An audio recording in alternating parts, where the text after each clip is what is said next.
Doctor ইউনূসকে আপাত দৃষ্টিতে ছাত্ররা মনে করতে পারে ছাত্ররা বসিয়েছে, ছাত্ররা ডক্টর ইউনূসকে বসায় নাই। ছাত্রদের কানে হুইসপার করে পশ্চিমারা ডক্টর ইউনূসকে এখানে বসিয়েছে। একদিক দিয়ে গ্রামীণের মুনাফা উঠছে, আর দিক দিয়ে পশ্চিমাদেরকে মুনাফা দিচ্ছে। কিন্তু যেদিকেই যাচ্ছে শাখের করাত বাংলাদেশিদের স্বাধীনতা, সার্বভৌমত্ব এবং জনগণের যে অধিকার সেটাকেই কাটা হচ্ছে। আমি তো গত 6 বছর ধরে বলে আসছি যে হাসিনার পতনের পরে হাসিনা এবং ভারত মিলে ক্রমাগত চেষ্টা করে যাবে বাংলাদেশকে অস্থিতিশীল করতে। আপনার এর আগে তো বহু অনুষ্ঠানে বলেছি, এবং আপনার গত 15ই জুলাই আপনার সাথে অনুষ্ঠানেই বলেছি, যেই পরিমাণ অস্ত্র রেখে গেছে ভারত এবং আওয়ামী লীগ বাংলাদেশের বিভিন্ন স্থানে, সেই অস্ত্র উদ্ধার না করা হলে বাংলাদেশের কোন সরকারকেই 6 মাসের বেশি স্থিতিশীল হতে দিবে না। অস্থিতিশীল করবে সেটা নির্বাচনের মাধ্যমেও যদি কোনো সরকার আসে, সেই সরকারকেও, বিশেষ করে বিএনপি যদি আসার, যে বিএনপি আসলে তো অন্য যে কোনো দলের চেয়ে শক্তিশালী হবে। আমি বাকি সব কথা বাদ দিলাম। বিএনপির ভিতরে যেহেতু কি বলে ভারতীয় রয়ের রাজাকার এবং আওয়ামী রাজাকার প্রচুর আছে, এগুলো তো বহু বলেছি। তারপরেও মনে করেন বাংলাদেশের বৃহত্তর দলের মাঝখানে তো একটা, সেই বিএনপিও যদি ক্ষমতায় আসে 6 মাসের বেশি বিএনপিকে স্থিতিশীল হতে দিবে না। তার প্রমাণ তো দেখেছেন। আমি 15 তারিখে আপনার অনুষ্ঠানে বলেছি 17-18 তারিখে কি পরিমাণ অস্ত্র কালেক্ট করেছে সেনাবাহিনী এক গোপালগঞ্জ থেকেই, তার সামান্য অংশ। তাতেই কিন্তু চকচকে ঝকঝকে অত্যাধুনিক অস্ত্র সব, যেগুলোকে ব্যবহারই করা হয় নাই, একদম নতুন। তাহলে চিন্তা করে দেখেন। আপনি বলেছিলেন যে আপনি ঠিক গত অনুষ্ঠানে বলেছেন যে 2 বছরও এই অস্ত্র উদ্ধার করে শেষ করতে পারবে না। 100% কারেক্ট।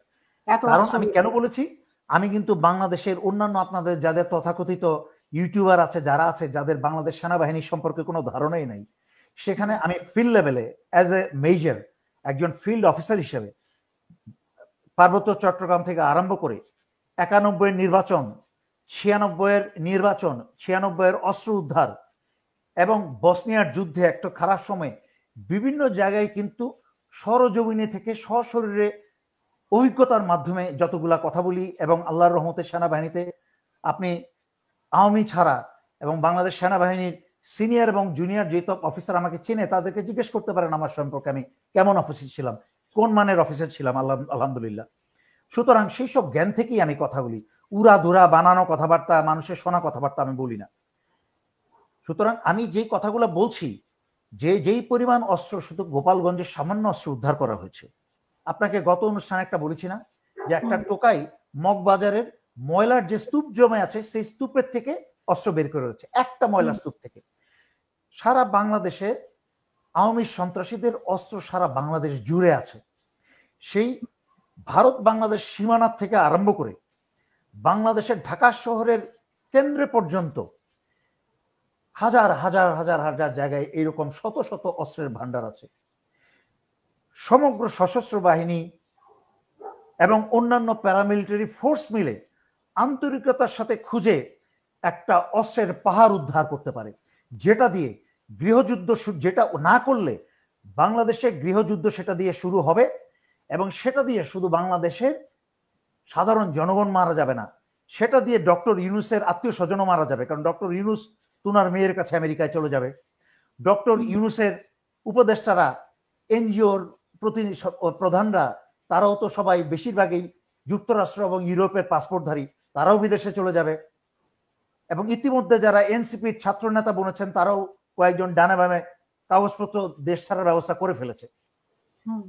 তার মানে বর্তমানে সেনাবাহিনীর যারা সিনিয়র অফিসার আছেন, আমি গত 6 বছর ধরে আমি বারবার বাংলাদেশ সেনাবাহিনীতে কোরআন হাতে নিয়ে যে শপথ পাঠ করেছিলেন, সবাইকে আমি অনেকবার স্মরণ করিয়ে দিয়েছি, তাদের ভিতরে যেন মনুষ্যবোধ এবং ইমান যেন ফিরে আসে নারাদায়ের ভিতরে, যে আমরা কিসের শপথ গ্রহণ করলাম, আল্লাহর কোরআন হাতে নিয়ে, আর আমরা করছি কি।